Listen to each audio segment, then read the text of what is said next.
Ladies and gentlemen, welcome back to Neverwinter. I'm your host, KageKaze. And I was kind of hoping to go over the crafting system of Neverwinter. This being the last beta weekend before their release, or at least until they tell us otherwise, I was really hoping that I might be able to show you guys something on that to basically let you know what to expect when you play the game for the first time and see if you want to get into crafting. Now, unfortunately, the menu is kind of hidden. I have to hit the N button. This is the crafting profession slots, and unfortunately, as you can see, if I click on choose task, it is completely inoperable. Crafting is not in the current beta. That's really a shame to see that not be available on the last beta weekend. So I'm hoping that they are working on that internally and will have that ready. Now, unfortunately, I thought there was a vendor here. Okay, here we go. We have a profession supply vendor. We can take a look. And we can see that you can buy some of the basic materials here from these vendors, who is very cross-eyed from the looks of it. Okay, so you've got rare materials as well. You can see that the basics are very cheap, about 30 copper, and then some of the higher ones are 5 silver. And then, of course, there are assets that you're going to need. So here we've got armor. We can see we've got armor smithing, leatherworking, tailors. Looks like there's leadership tasks. That's kind of cool. So I really want to see what kind of crafting this game is going to do. If they've got something like leadership that's going to be a completely separate crafting, quote-unquote crafting kind of thing itself, I think that's going to be very cool. I just really wish that I had something to work on. So as we can see here, all we can really do is see that you can choose a profession here, and then you get some rewards as you level them up. So get a profession to level 3, you unlock something. Get it to 10, you unlock something further, level 20.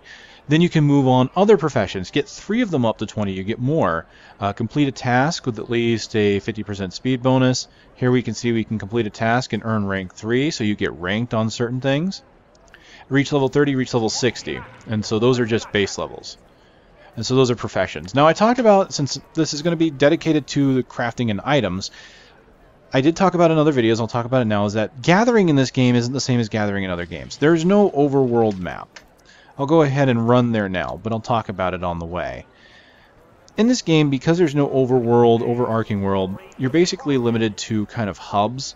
So you kind of have towns or instances that you're in. So if I hit M, you'll see this is kind of the instance that I am presently in. Because of that, there's nothing like going out into the world. You're not going to run into mining nodes. You're not going to run into herbalism nodes, things like that that you might expect in a standard MMO. So here, if I use this map, you can see this is how you travel. You're not going to walk through this forest. There might be a forest node, but you can't walk just throughout the forest, throughout the world. You're going to have to gather in your dungeons and in the questing areas. And how this works is every class is given a gathering profession. So let me go into my rogue here, and we might be able to see, yes, under powers, under general, I have thievery. Now this doesn't tell you here, but thievery allows me to open packs in the world, and I get crafting materials from that pack. The fighter characters, both the tank and the two-handed great weapon fighter, get dungeoneering.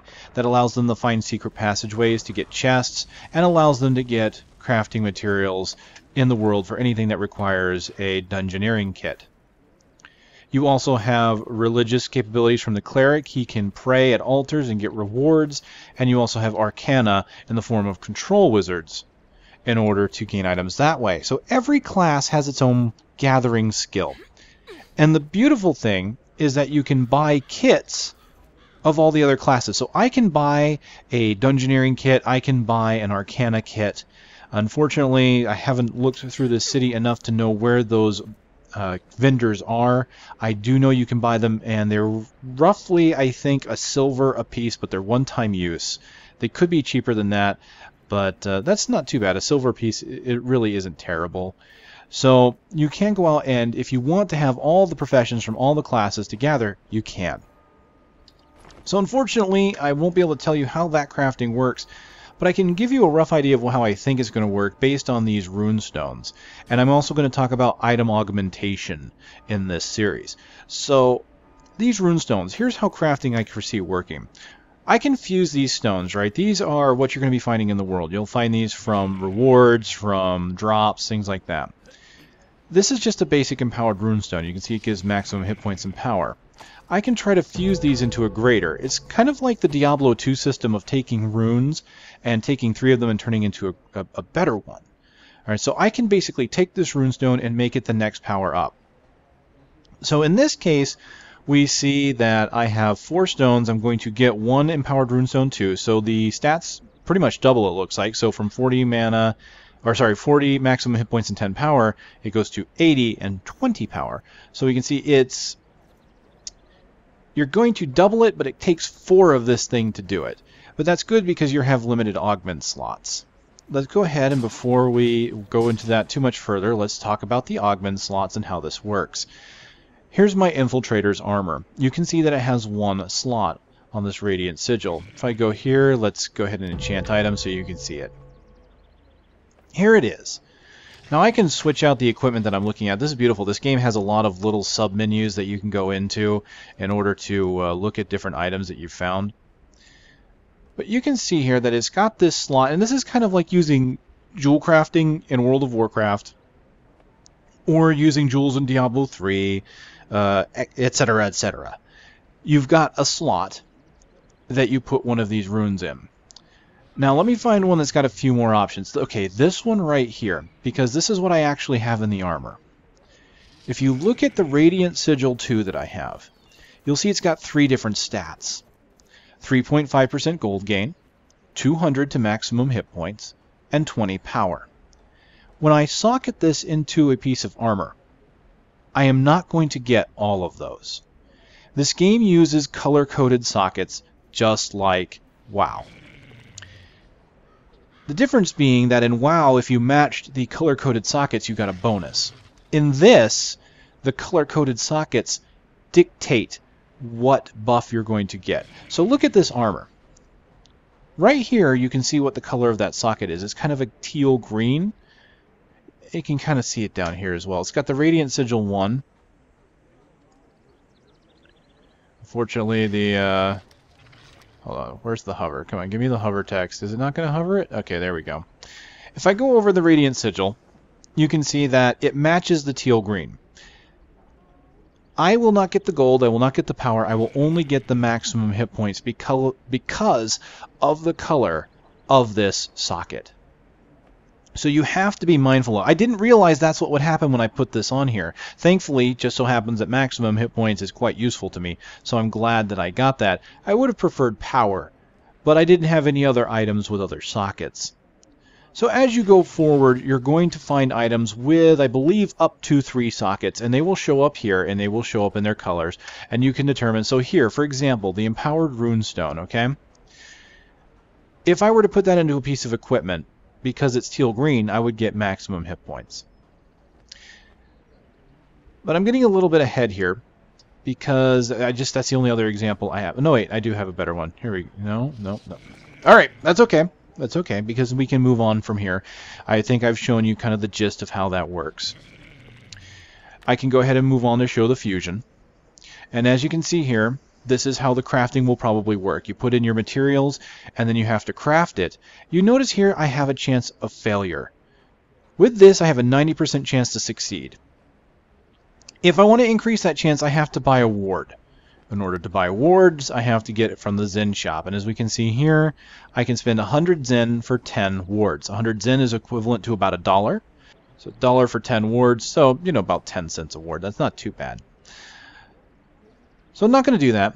90% chance of success is pretty nice. Now, if I fail, I can lose 1, possibly more of these runes. So let's go ahead and do it. Let's fuse. Alright, and it looks like it succeeded. So great, didn't have to worry about it. So that is how I imagine crafting is going to work in this game.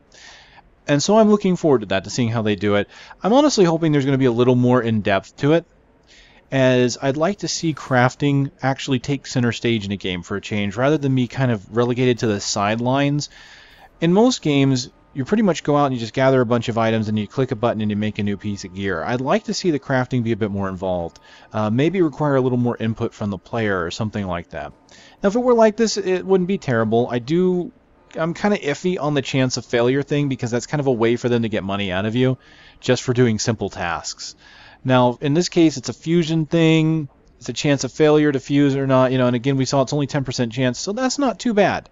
But these are the things to keep in mind for high-level crafting. Is that chance going to go up? Is there even going to be a failure chance for crafting? This is just for fusing. We don't know. So we'll have to look forward to that. Now, I was talking about these Radiant Sigils and compared to these Runestones here. I mentioned that this Runestone could go into armor. That was kind of disingenuous. Sigils go into armor. As you can tell from the description, it says enchants equipment. All right, so this is for equipment. It doesn't really say there on the item description. But if I go to this Runestone, this actually enchants companions. So let me go in here real fast and show you guys how this works. And this will relate very well for this video. In this game, you can buy companions. I currently happen to have a dog. My dog has slots, just like my equipment. And as you can see, I've already put a Runestone on him. Just like equipment, item augmentation is the exact same thing as companion augmentation. So here, Fang, my dog, I gave him one of these empowered Runestones, and because his slot was orange, it gave him power. If it would have been blue, it would have given him maximum hit points. What I can glean from these items is that there's only going to be 2 colors for pets. Because if we look at this, it's blue and orange, blue and orange. So it looks like blue and orange are going to be the only 2 only 2 color slots for pets, whereas items will have 3. They'll have an additional color slot of yellow. So you'll have a little bit of variety that you can use to augment your items and your pets and companions. Pets and companions are great.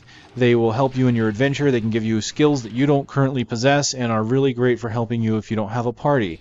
And so now not only can you get this companion, you can even give your companion equipment, but you can also give them Runestones to empower them even further and basically create your own kind of personalized pet for whatever role or job you want that pet to fulfill. So that's pretty much how item augmentation, pet augmentation, and crafting is more than likely going to work. I kind of combining all those concepts because each one of these is very simple and they are honestly pretty minor to make them individual segments. I just really felt that these all fit together nicely into one package, looking into how these item Runestones work and how they combine with the pets. Again, I don't have all the information yet because I am kind of racing against the clock with this game. So if there's any questions regarding crafting, definitely, or these Runestones, you feel free to ask. But I do have to remind you that I probably won't be able to get a lot until the game actually comes out. I do plan on doing a crafting guide once I get the chance. Unfortunately, it just means I'm going to have to wait until after the game comes out because I'll have to level a character, grab some crafting mats, and see how it works. Now before I move on, I can at least show you this, and this is the one thing I like, and this is kind of something that Guild Wars does, but I think this game does better. Guild Wars lets you put your items into your bank, and then you can use them at any time.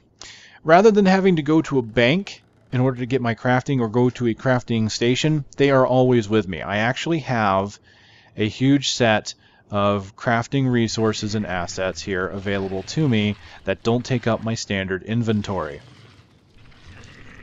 I like that they've done this. It's going to make crafting so much easier. I don't have to go back and forth to a bank. I'm not going to have to basically fiddle around with going back and forth to stations, pulling things out and whatnot. So I think they're going to do a decent job with the crafting. But I'll know more later. Until such time that I can actually give you guys a crafting video, I want to thank you for watching, and I'll see you next time.